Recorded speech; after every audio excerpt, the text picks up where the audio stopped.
27/8/2003 date కూడా note చేసుకోండి. August 27, 2003 నాడు హైదరాబాద్లో దిగితే అరెస్ట్ చేసి తిరుగు టపాలో వెంటనే ప్లేన్ ఎక్కి పంపించేస్తాం, నీకు ఇక్కడ పర్మిషన్ ఇవ్వట్లేదు ఈ ఊర్లోకి రావడానికని చెప్పినటువంటి మనిషి. ఎక్కడా భారతదేశంలో అతనికి అలా జరగల.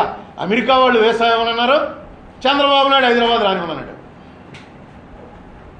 మరి మర్చిపోతాడా? అవేమన్నా ఆయన మర్చిపోయలేదు నాకు తెలియదు, కానీ ఈయనకేమన్నా ఆందోళన ఉందా? ఎందుకంతా? లేకపోతే జగన్ ఏంటి, ఈయన వచ్చి పరిటాల రవి గారు చచ్చిపోతే పరిటాల రవిని చంపేశారు. ఈయన వచ్చి మొత్తం అందరితో చెప్పాడు, అందరు అపాయింట్మెంట్లు తీసుకున్నాడు, రాజశేఖర్ రెడ్డి చంపేశాడని చెప్పాడు. ఇదేంటా మా కాంగ్రెస్ సీఎం, మా కాంగ్రెస్ పిఎం, నువ్వు వెళ్ళి మా సీఎం చంపేశాడని ఎలా ఆరోపణ చేస్తావు అని. అదేంటిది? అది పిఎం, ప్రధానమంత్రి, పార్టీ కాదు. మోడీ బీజేపీ వాడు అన్నది ఓకే, కానీ ఇప్పుడు అతను ప్రధానమంత్రి. ఎవడు అడిగినా అపాయింట్మెంట్ ఇవ్వాలి టైం ఉంటే, అతనికి ఇష్టమైతే. ఇష్టమైంది ఇచ్చాడు. దాని మీద ఎంత వణికిపోయి ఎంత గొడవ చేసి నాకు అంత అవసరం కనబడలా.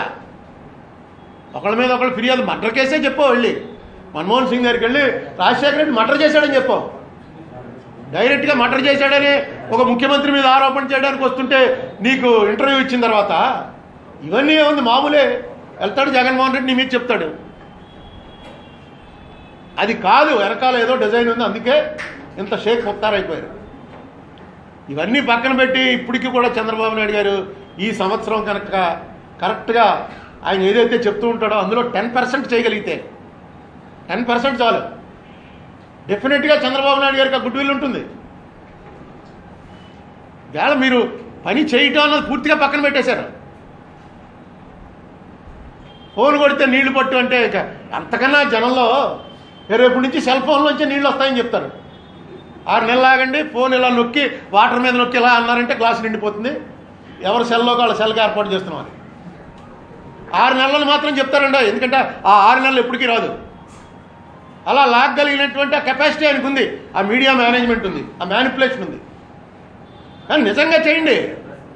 పోలవరంలో మీ డాష్ బోర్డ్లో ఒకసారి పోలవరం నిజంగా అక్కడ ఏం జరుగుతుందో వెళ్ళి చూడండి. ఏం జరగట్లే అక్కడ. మీరు చెప్పే మాటల్లో 1% కూడా జరగట్లే. తర్వాత నిన్న ఒక చిదంబరం కేసు వచ్చింది. అది ఇక్కడ నేను చెప్పేదాంట్లో రెలవెన్సీ లేకపోయినా వస్తూ ఇప్పుడే చూశాను. ఎఫ్ఐఆర్ పంపించారు ఎవరో నాకు, కార్తీ చిదంబరం మీద పెట్టిన ఎఫ్ఐఆర్ పంపించారు. ఆ ఎఫ్ఐఆర్ ఇప్పుడే చూశాను. దానికి జగన్మోహన్ రెడ్డి మీద పెట్టిన కేసుకి ఏమీ తేడా లేదు. కరెక్ట్గా ఒకసారి వింటే మీరు ఐఎన్ఎక్స్ మీడియా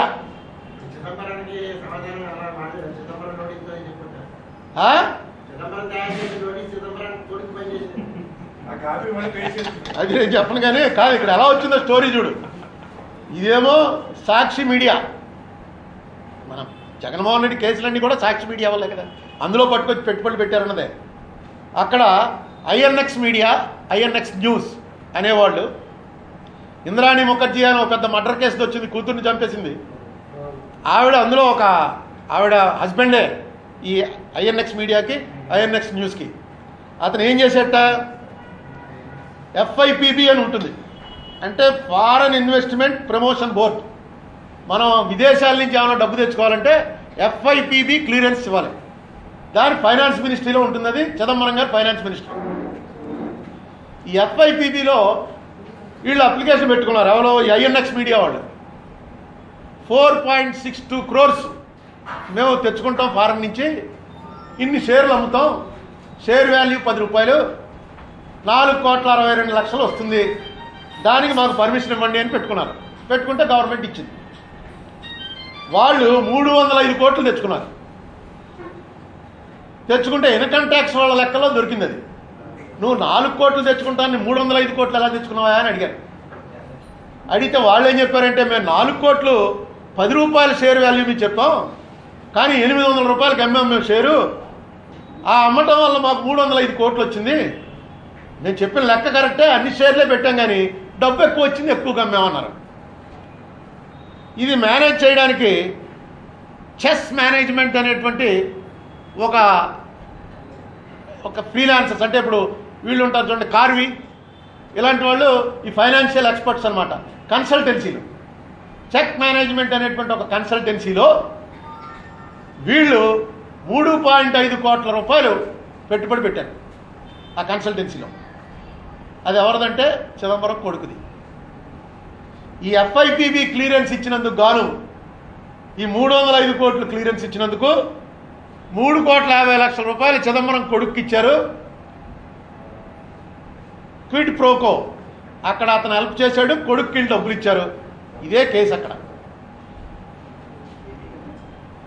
సో ఈ కేసులో చిదంబరం గారు చాలా పెద్ద మేధావి ప్లేడర్ కాబట్టి ఖచ్చితంగా జగన్మోహన్ రెడ్డి లాగా డైరెక్ట్గా పెట్టుబడులు పెట్టిన వాళ్ళు అందరి దగ్గర తీసుకుని చేసేటప్పుడు అతను చాలా ఆలోచన చేసి ఉంటాడు. ఇలా తీసుకోవచ్చా తీసుకోకూడదా, కొడుకు ఇరుకులో పడితే నేను పడతాను అని. ఎందుకంటే ఇది జరిగిన టైంకి అప్పటికే జగన్మోహన్ రెడ్డి కేసు పెట్టేశారు. అప్పటికే జగన్మోహన్ రెడ్డికి రిమాండ్ వ్యవహారంలో ఉన్నాడు. సో ఇది ఒక మంచి జగన్మోహన్ రెడ్డికి అడ్వాంటేజ్గా ఇది మంచి ఆయుధం అవుతుంది. నేను మొట్టమొదట 2012లోనే చెప్పాను జగన్మోహన్ రెడ్డి మీద ఈ కేసు నిలబడదు అని. ఎందుకు చెప్పానంటే జగన్మోహన్ రెడ్డి అన్నవాడు ఆ రోజుకి, ఈ కేసులు పెట్టిన రోజుకి ఏ రకమైనటువంటి అధికార పొజిషన్ చేయలేదు. అప్పటికి ఆ అధికార పొజిషన్లో లేడు. ముఖ్యమంత్రులు మంత్రుల కొడుకులు వ్యాపారాలు చేయాలా లేదా అన్నది ఈ జడ్జిమెంట్లో రావాలి. చేయకూడదు అన్నారనుకోండి, టోటల్గా అన్ని క్లోజ్ చేసి అందరూ హ్యాండ్ ఓవర్ చేసుకోవచ్చు. రాజశేఖర రెడ్డి టైంలో ఉపకారం పొందిన వాళ్ళు పట్టుకెళ్ళి అందులో ఇన్వెస్ట్ చేశారు. ఈ ఉపకారానికి అది క్విడ్ ప్రోకో అన్నదే కదా కేసు ఇతని మీద, అందరికీ తెలుసున్నదే. ఇతనే ఉంటాడంటే ఇందులో ఏమీ మర్మం లేదు, వాళ్ళు డైరెక్ట్గా పట్టుకొచ్చారు, నా దగ్గర షేర్లు కొన్నారు, ఇన్వెస్ట్ చేశారు, నేను వ్యాపారస్తుడిని, వ్యాపారం చేస్తున్నాను, నా తప్పేంటని ఇతను అంటాడు. సరిగ్గా రాజశేఖర రెడ్డి ఎవరికైతే ఉపకారం చేశాడో వాడే వచ్చి ఇక్కడ ఇన్వెస్ట్ చేయడం ఏంటి అని గవర్నమెంట్ కేసు పెట్టినటువంటి ప్రాసిక్యూటర్స్ అంటున్నారు. జగన్మోహన్ రెడ్డి అంటాడు రాజశేఖర రెడ్డి వాడు ఒక్కడికే ఉపకారం చేయలేదు, 5గురు చేస్తే అందులో ఒకటి ఇన్వెస్ట్మెంట్ చేశాడు, నిజంగా దానికే చేసి ఉంటే నా మిగతా 5గురు చేయాలి కదా అని ఇతని వాదన. ఇదేదో కోర్టు తెలుస్తుంది అనుకోండి. ఇప్పుడు ఒక ఎక్స్ట్రా డెవలప్మెంట్ ఏంటంటే చిదంబరం లాంటి వాడి కొడుకు కూడా సేమ్ టైప్ ఆఫ్ డీల్లో ఇవాళ ఇన్వాల్వ్ అయ్యాడు. ఇంగ్లాండ్ వెళ్ళిపోయాడని ఏదో చెప్తున్నారు, స్క్రోలింగ్ ఏదో వచ్చింది, సడన్గా ఇంగ్లాండ్ వెళ్ళిపోయాడు. పారిపోవడం ఎలా కుదురుతుంది? వెళ్ళాలి, మామూలు పాస్పోర్ట్ వచ్చి వెళ్తాడు కదా. ఎవరో విజయ్ మల్లయ్య కూడా ఏం పారిపోలే, ఎయిర్పోర్ట్కి వెళ్ళి టికెట్ కొనుక్కుని తీసుకుని చూపించి వెళ్ళాడు.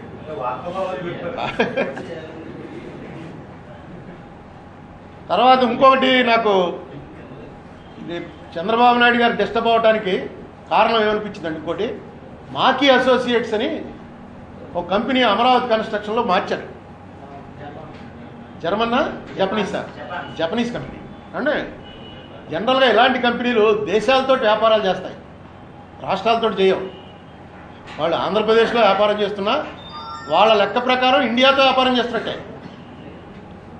వాడు ఆ మాకీ అన్నతను ఎంత డ్యామేజింగ్గా ఆంధ్రప్రదేశ్ని ఎంత డ్యామేజ్ చేశాడంటే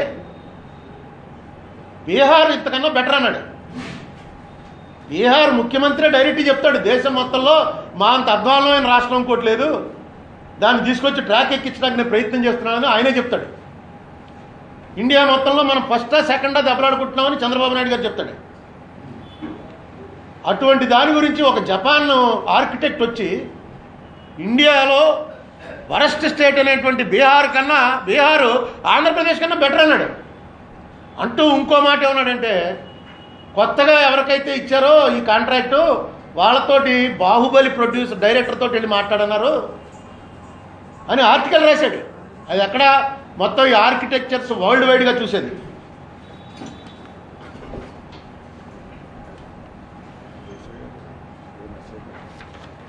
ఆర్కిటెక్చర్స్ వరల్డ్ వైడ్గా అందరూ చదివేటువంటి ఒక ఆర్కిటెక్చరల్ మ్యాగజైన్లో మాకీ అసోసియేట్స్ అనేటువంటి ఒక పెద్ద ఈ ఆర్కిటెక్చర్ కంపెనీ ఆంధ్రప్రదేశ్ అన్నదాన్ని ఎంత రెడిక్యులస్గా అంటే హాస్యాస్పదం చేస్తూ ఒక రాజధాని కడుతూ ఒక సినిమా డైరెక్టర్ తోటి మాట్లాడి కట్టాలని అన్నారంటే, సినిమా అంటే ఇల్యూషన్, అది ఒక భ్రమ కల్పించటం. అటువంటి వాటితో మాట్లాడి ఒక భ్రమ కల్పించాలనా? దీని వెనకాల నాకు అనిపించేది ఏంటంటే, జనరల్గా అలా ఇంటర్నేషనల్ కంపెనీ వాడు వచ్చి అలాంటి స్టేట్మెంట్ అలాంటిది ఇవ్వడం ఈ మాకీ వాడు ఇచ్చినటువంటిది. ఇండియాతో వైరం పెట్టుకుంటున్నట్టే. ఆంధ్రప్రదేశ్ మీద ఏమి రాసినా సరే మనం ఇండియాతో వైరం పెట్టుకున్నట్టు కాదురా అని కానీ మాకీ వాడు ఫీల్ అయ్యాడా? ఢిల్లీలో అక్కడ వాళ్ళకు ఉంటాయి లైజాన్ ఆఫీసర్లు, బాబు ఏమీ లేదు, నరేంద్ర మోడీకి చంద్రబాబుకి చెడిపోయింది, నువ్వు చంద్రబాబుని ఎంత తిడితే అంత మంచిది, నీకు నీ ఇష్టం రాసుకో, నువ్వు ఏమన్నా పర్వాలేదు, నీ మీద ఏం యాక్షన్ ఉండదు. బ్లాక్ లిస్ట్ చేయొద్దండి ఈ పాటికి. ఒక స్టేట్ గవర్నమెంట్ మీద ఇంత హాస్యాస్పదంగా మారతాడా? ఒక ఆర్కిటెక్ట్ వచ్చి సినిమా డైరెక్టర్ని వెళ్ళి అడగమన్నాడు ఎలా కట్టాలో రాజధాని. అది కూడా ఒక కారణమా చంద్రబాబు నాయుడు గారి షవరింగ్కి? ఎందుకు షవర్ అవుతున్నాడు నాకు అర్థం కాల.